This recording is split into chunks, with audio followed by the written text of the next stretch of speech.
March 3rd, 1957, 10:15 p.m. The Velvet Room, Manhattan's most exclusive nightclub.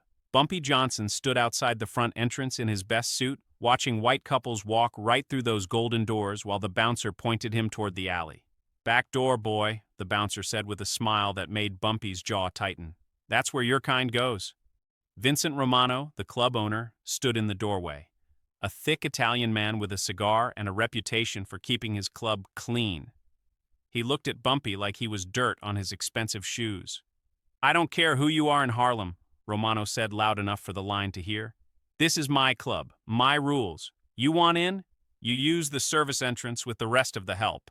The people in line laughed. Some white guy even applauded. Bumpy just smiled. That calm, cold smile that people in Harlem knew meant trouble was coming. "I'll remember this," Bumpy said quietly. Romano laughed. "You do that. Now move along before I have you arrested for loitering." Bumpy Johnson turned and walked away. He didn't use the back door. He didn't make a scene. He just left. And that's when Romano made his first mistake. He thought Bumpy Johnson had backed down. What Romano didn't know, what nobody standing in that line could have guessed, is that in exactly 14 days, Bumpy Johnson would own the Velvet Room.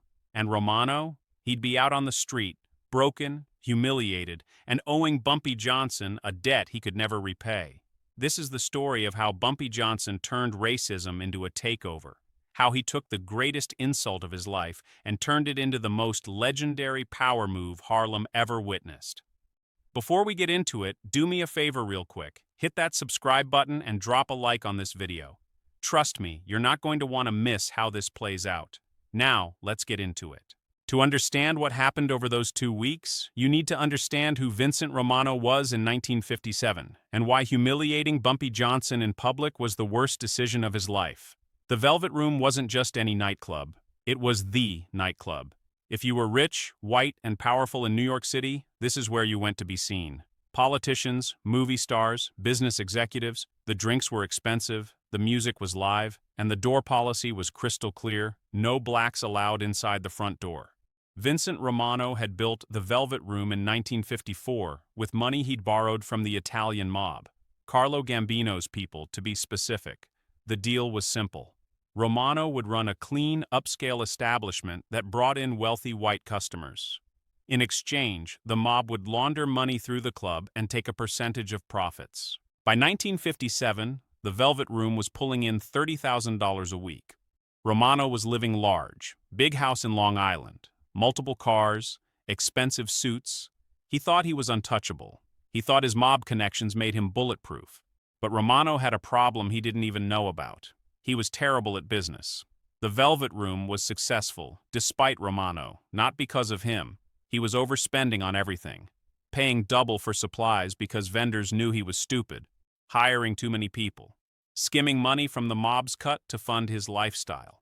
By early 1957, Romano owed money everywhere.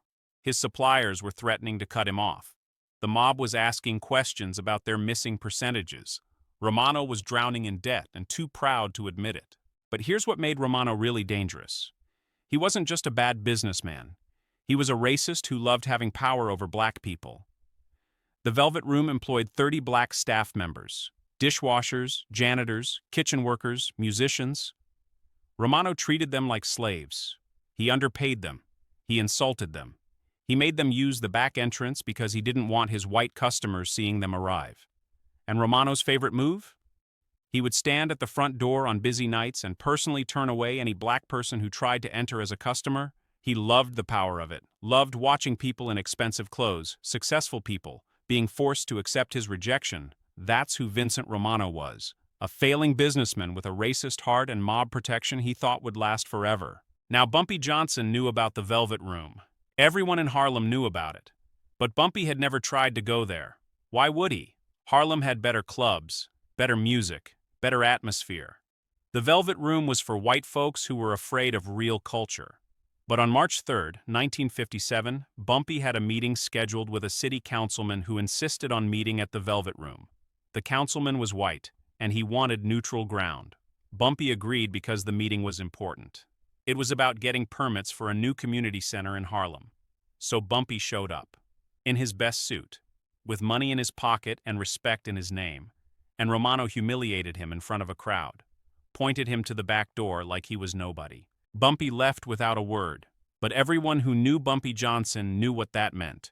The man who never forgot a slight, the man who turned every insult into a lesson. He'd just been handed the ultimate disrespect, and Romano had no idea what he'd just started. The next morning, Bumpy sat in his office above Small's Paradise and made a phone call. The person on the other end was named Marcus Webb. Marcus worked as a dishwasher at the Velvet Room. He was also one of Bumpy's eyes and ears in Manhattan. "Marcus," Bumpy said calmly, "I need you to tell me everything about the Velvet Room. How much money it makes, who owns what, who Romano owes, everything." "Yes, sir, Mr. Johnson," Marcus replied. "I can tell you right now Romano's in trouble. He owes money to everybody. The suppliers, the mob, even some of us staff haven't been paid in 2 weeks." "Is that right?" Bumpy leaned back in his chair. "How much is he into the mob for?" "Word is about $50,000, and they're not happy. Carlo Gambino's nephew was there last week asking questions." Romano looked scared. Bumpy smiled. "Keep your ears open, Marcus. I want to know every conversation Romano has about money, every phone call, every meeting. Can you do that?" "Yes, sir. But Mr. Johnson, why are you interested in the Velvet Room?" "Because Marcus, Romano forgot something important. He forgot that respect goes both ways, and I'm about to teach him that lesson." Over the next 3 days, Bumpy built a complete picture of Romano's finances. And it was worse than Marcus had described. Romano owed $50,000 to the Gambino family for loan repayments he'd missed, $15,000 to various suppliers for food, alcohol, and equipment, $8,000 in back wages to his staff, $12,000 to the IRS in unpaid taxes. Total, $85,000 in debt. And the Velvet Room, despite its success, only had about $20,000 in actual assets after you subtracted what Romano owed. But here's the beautiful part. Romano owned the building. His name was on the deed. He'd bought it outright in 1954 with his mob loan. The building was worth about $200,000 in the Manhattan real estate market. It was Romano's one real asset, and he was about to lose it.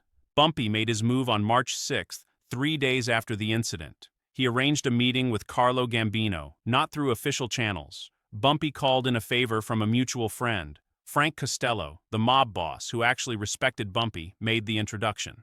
The meeting was at a restaurant in Little Italy. Gambino sat across from Bumpy, curious about why the King of Harlem wanted to talk. "Carlo," Bumpy said, "I understand you have money tied up in the Velvet Room." Gambino nodded slowly. "We do. Romano owes us $50,000. Why?" "Because Romano's about to lose everything," Bumpy explained. "The IRS is investigating him. His suppliers are cutting him off. His club will be closed within a month, and when it closes, you lose your $50,000. Gambino's eyes narrowed. "How do you know this?"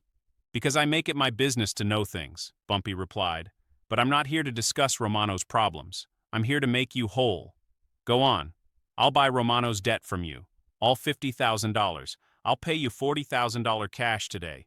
You take a $10,000 loss, but you get paid now instead of watching Romano file bankruptcy, and you get nothing." Gambino lit a cigar, thinking, "And what do you do with the debt?" "I collect it my way," Bumpy said simply. "Romano humiliated me 3 days ago, pointed me to the back door of his club like I was dirt. I don't forget disrespect, Carlo. You know that." Gambino laughed. "So this is personal." "This is business," Bumpy corrected. "Personal would be burning his club down. Business is taking it from him legally and making sure he never disrespects anyone again." Gambino thought for a long moment. Then he extended his hand. "Deal. $40,000 cash and Romano's debt is yours. Do what you want with him.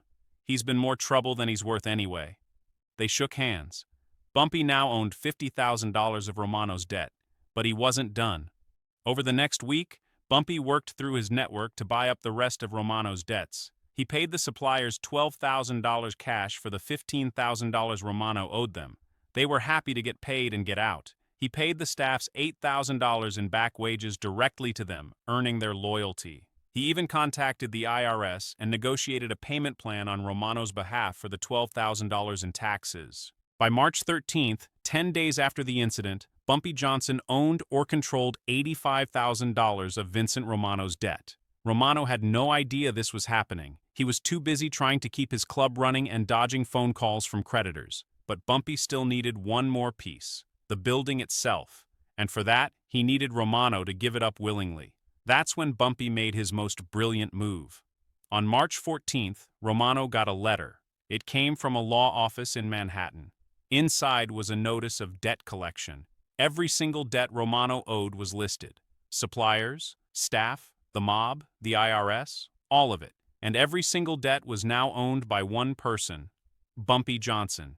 The letter was clear. Romano had 48 hours to pay $85,000 in full or face immediate legal action, including foreclosure on the Velvet Room building. Romano's hands shook as he read it. This was impossible. How did Bumpy Johnson buy up all his debt? How did he even know about it? Romano had kept his financial problems quiet. Or so he thought. Romano's first call was to Carlo Gambino. "Carlo, what the hell is going on?" Romano shouted into the phone. "This letter says Bumpy Johnson owns my debt to you." "That's right," Gambino said coldly. "I sold it to him. He paid cash. The debt is his problem now." "You can't do that. We had an agreement."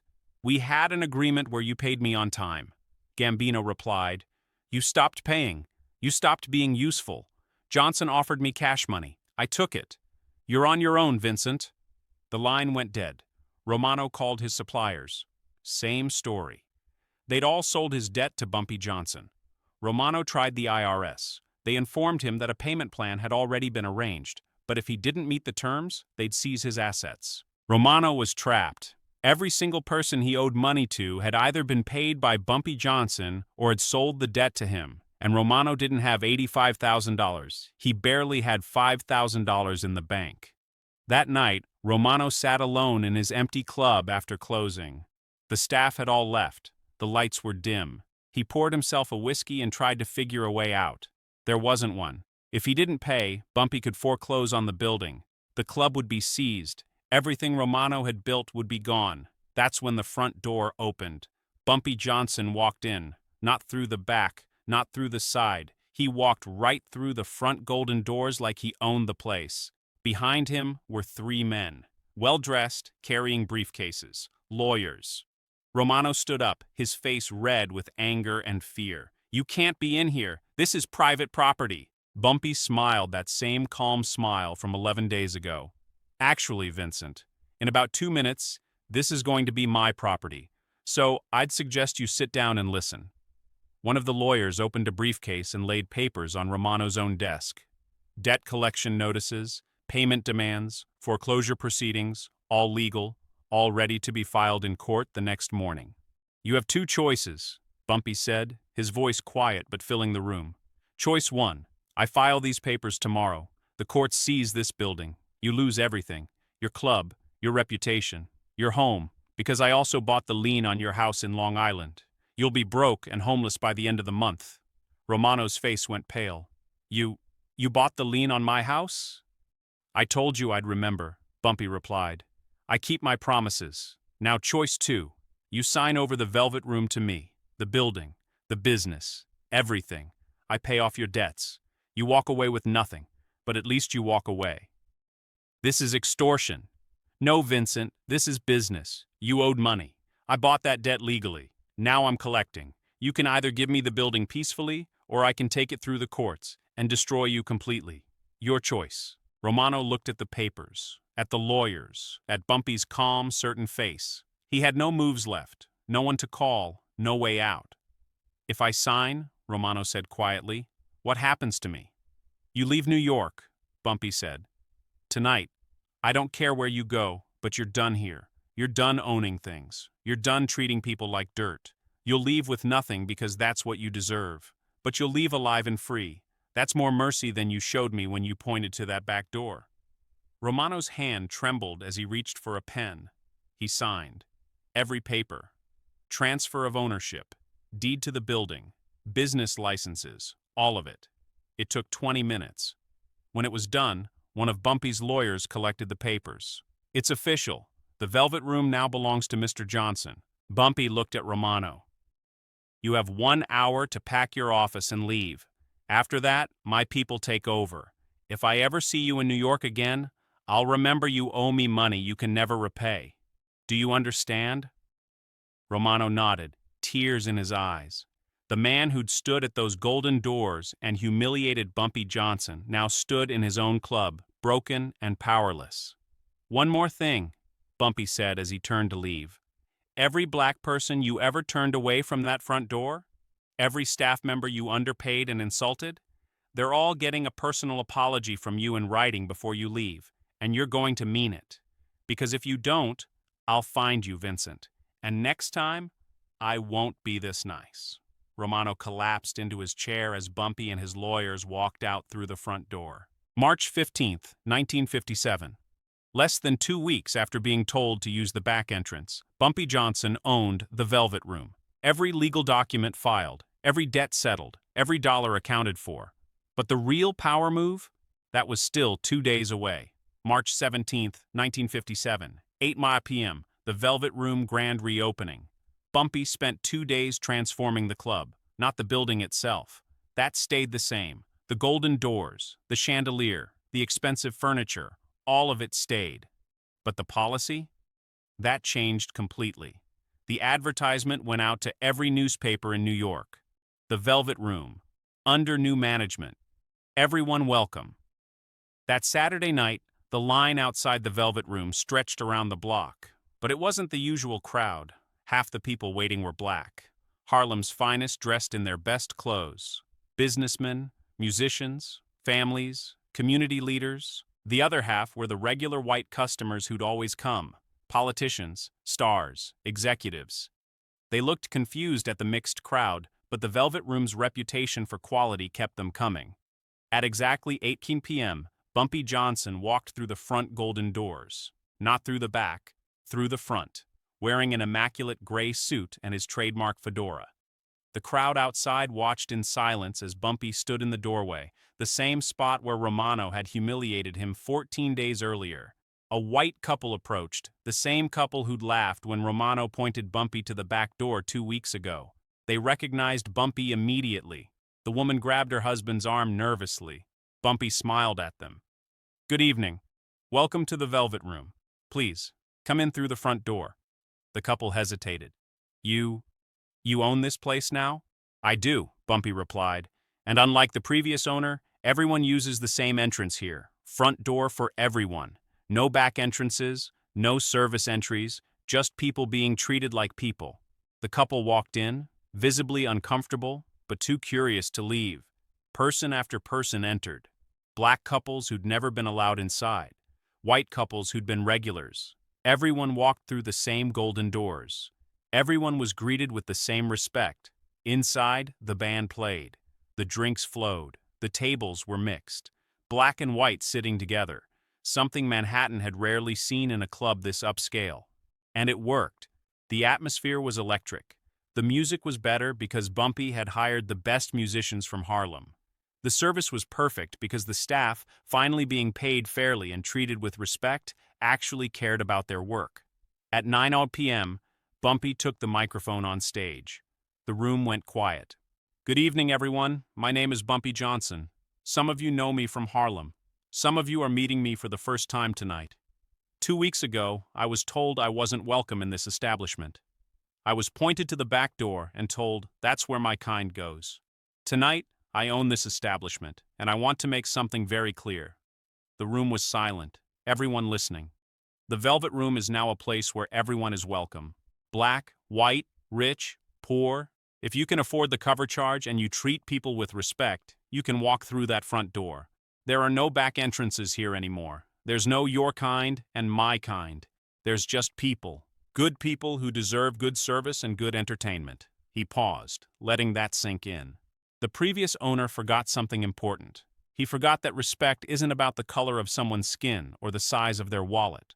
Respect is earned through how you treat others. He didn't respect me, he didn't respect his staff, he didn't respect this community, and because of that disrespect, he lost everything.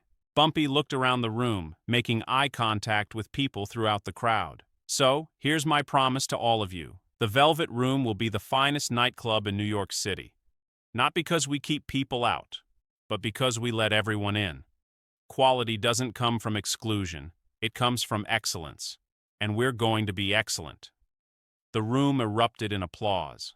Black and white together, clapping for the man who'd turned the most racist club in Manhattan into the most integrated one. Bumpy stepped off the stage and walked to a corner table. The same table where Romano used to sit and watch the door, deciding who was worthy of entry. Now it was Bumpy's table, and from that spot he watched as his vision came to life. The band played Duke Ellington, couples danced, conversations flowed, money changed hands at the bar and the tables. The Velvet Room was making more money that single night than it had in any week under Romano's management. By midnight, word had spread throughout New York. Bumpy Johnson had bought the Velvet Room.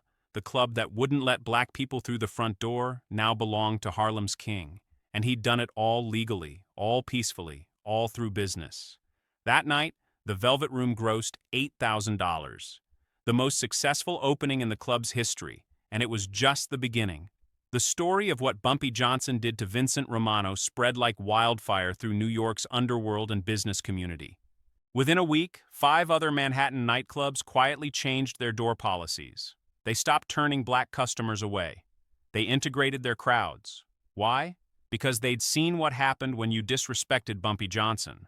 They didn't want to be the next Velvet Room. Carlo Gambino, the mob boss who'd sold Romano's debt to Bumpy, actually sent a message. Smart business, respect. It was one of the few times the Italian mob had publicly acknowledged that Bumpy Johnson operated on their level. He'd played their game, used their rules, and won without firing a single shot. The Velvet Room became the most successful nightclub in Manhattan.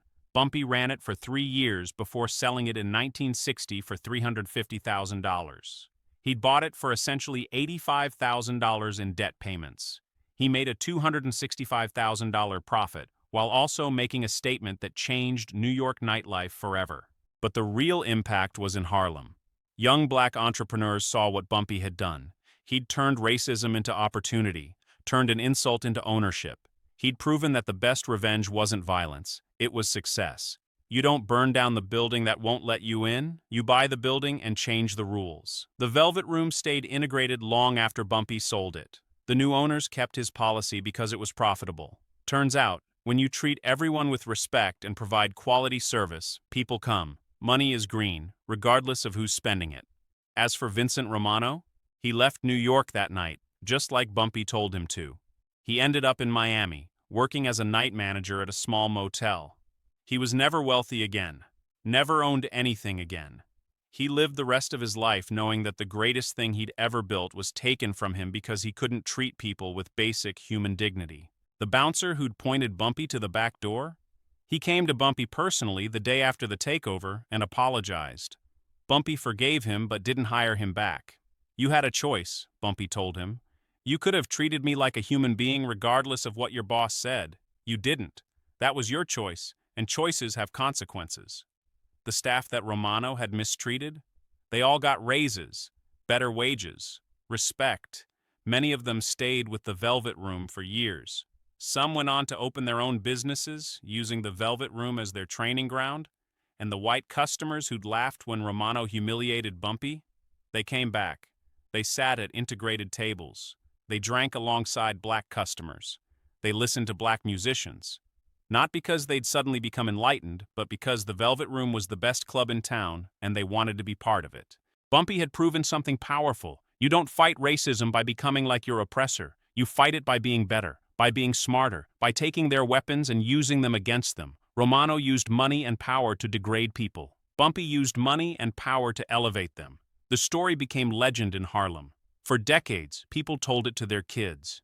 Remember what Bumpy did to the Velvet Room, they'd say. That's how you handle disrespect, with dignity, intelligence, and power. It wasn't just about revenge, it was about transformation. Bumpy didn't just take Romano's club, he took Romano's symbol of racism and turned it into a symbol of equality. He proved that progress doesn't always come through protest and conflict. Sometimes it comes through a checkbook and a smart strategy. Bumpy Johnson lived another 11 years after the Velvet Room takeover. He died in 1968, and by that time, Manhattan nightlife had changed forever. Integrated clubs became the norm, not the exception. And while Bumpy wasn't the only force behind that change, the Velvet Room was a turning point. But here's the thing that most people miss about this story.